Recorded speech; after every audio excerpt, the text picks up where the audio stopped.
Good morning students. देखो, कल मैंने आपको जीवन परिचय पढ़ाया था रसखान जी का।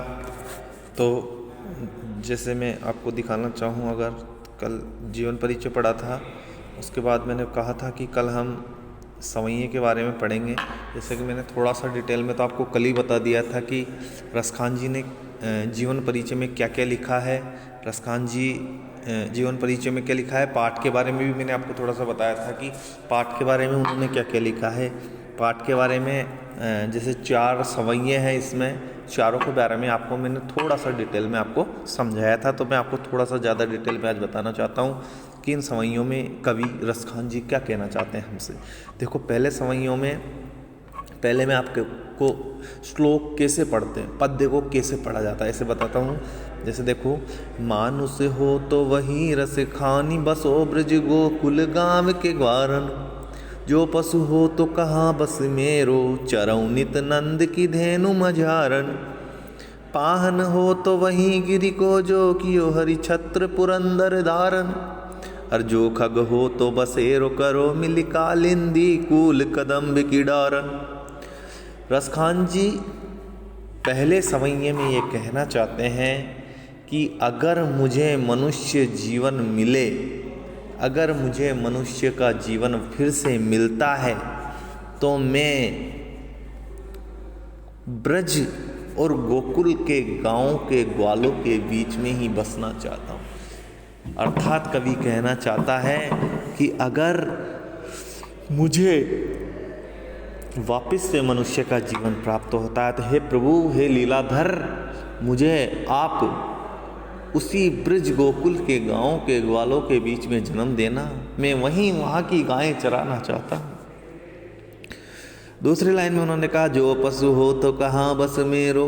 और अगर मेरा बस चले और भगवान मुझे पशु का जन्म दे तो मैं चरो नित नंद की धेनु बाजार, रोजाना नंद बाबा की गाय बनके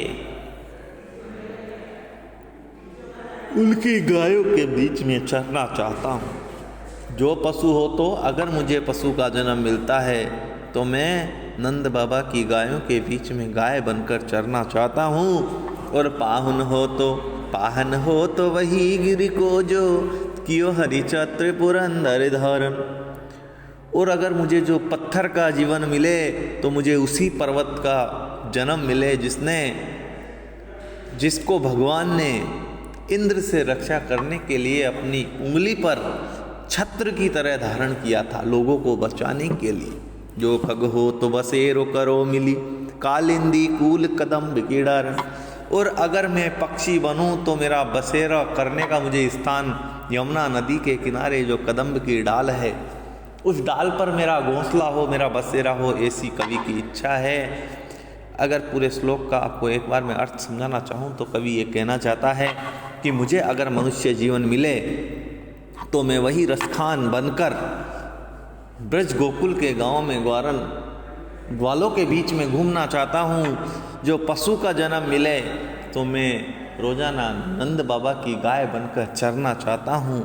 और मुझे अगर पत्थर का जीवन मिले तो मैं उसी पर्वत का हिस्सा बनना चाहता हूँ जिसको भगवान ने छत्र की तरह इंद्र से बचाने के लिए, लोगों की रक्षा करने के लिए अपनी उंगली पर धारण किया था।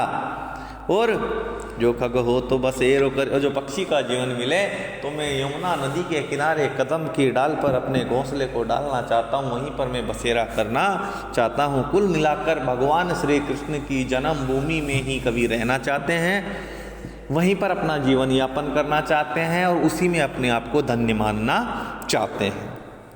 दूसरी देखो, या लकुटी अरु कामरी आप राजती हूँ पुर को तजिड़ारो।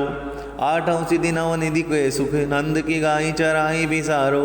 रसगान कबो इन आखिन से, ब्रज के बन बाग तड़ाग निहारो। कोटिक एकल धोत के धाम, करील के कुंजन ऊपर वारो।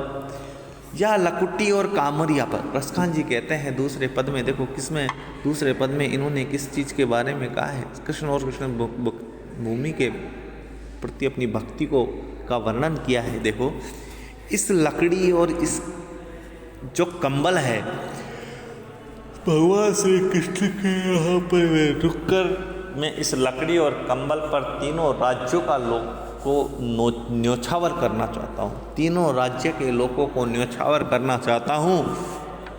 और 8 सिद्धि 9 निधि के सुख नंद की गाय चराए विसारो।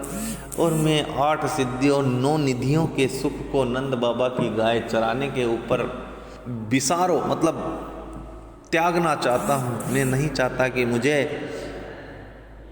8 सिद्धि 9 निधि का सुख नहीं चाहिए, मैं उस सुख को नंद बाबा की गाय चराने में न्योछावर करना चाहता हूँ। और रसखान कब इन आँखिन से, और रसखान कहता है कि हे प्रभु मुझे कब सौभाग्य मिलेगा कि मैं इन आँखों से ब्रज के वन बगीचे और तालाब को निहारूंगा।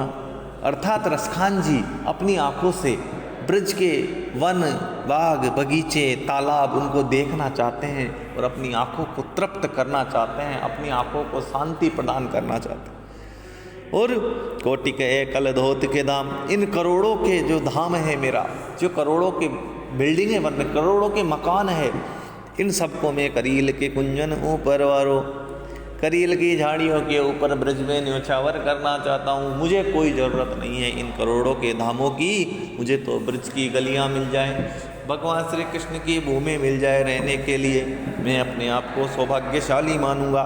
तो इस प्रकार रसखान जी ने अपने दोनों सवैयों में कृष्ण के प्रति और कृष्ण भूमि के प्रति अपना प्रेम व्यक्त किया है। और उन्होंने ये बताना चाहा है कि वो श्री कृष्ण से कितने, श्री कृष्ण की भक्ति से कितने प्रेरित थे, श्री कृष्ण की भक्ति से कितना जुड़े हुए थे, श्री कृष्ण की भक्ति को कितना मानते थे। उम्मीद है कि आपको दोनों पद समझ में आए होंगे। बाकी के दोनों पद अगली वीडियो में आपको मिलेंगे, तब तक के लिए इंतज़ार कर दिए। अच्छा लगा वीडियो तो लाइक कमेंट शेयर करिए और मेरे वीडियो को सब्सक्राइब, मेरे चैनल को सब्सक्राइब जरूर कीजिए। और मेरे चैनल को आपके सहयोग से ही आगे बढ़ाते रहिए। Thank you, thank you, thank you so much.